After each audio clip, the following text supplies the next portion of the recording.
Reacting to the comment of winking at somebody in the dark. Talk to me about this. Is the problem, or has the problem been personnel, personality, or the fact that some of these appointments remain political in nature and, not being able to root out partisan loyalties or royalties, if you may? That is exactly the problem, that we never really hire, we advertise. But we pre-select.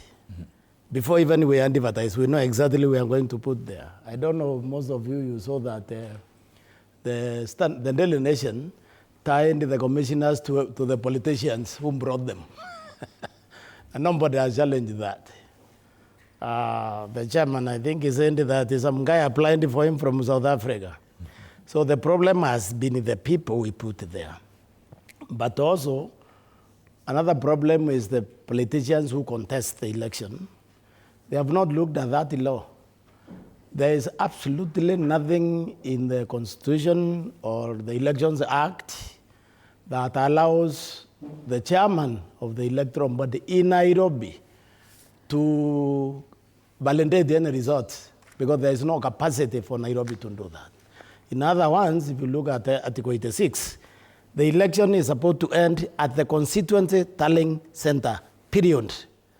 The announcement that by the returning officer at the constituency tallying center is supposed to be final.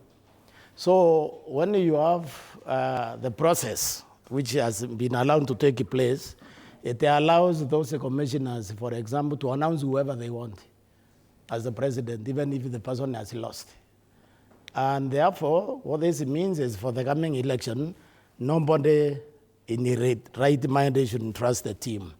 You need to trust the process. You need to have a look at Article 86 and see that according to the current law, the polling station result is final, but also the place where the polling results are collated, which is the constituency tallying center, ought to be final, so that every Kenyan knows by the end of the evening. Because if you notice that we never have problem with the MCA election, with the MP election, with the governor or whoever, we only have the presidential problem, the presidential election.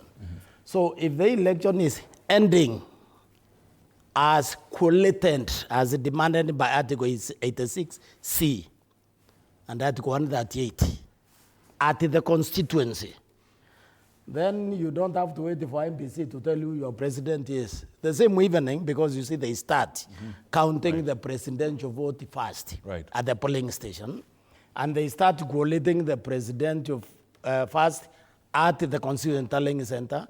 So every Kenyan, by the end of the polling day, they know who the president is. Clearly. Nairobi's job should be to check whether the candidate who has won has 24 constituencies and as 50% plus one, but not what they call verification. The vote can only be verified, either at the polling station or at the constituent tallying center.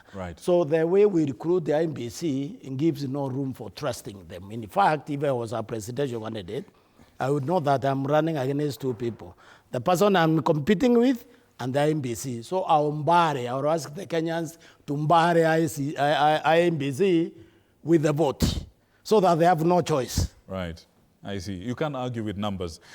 Stephen, let me bring you in here for a second.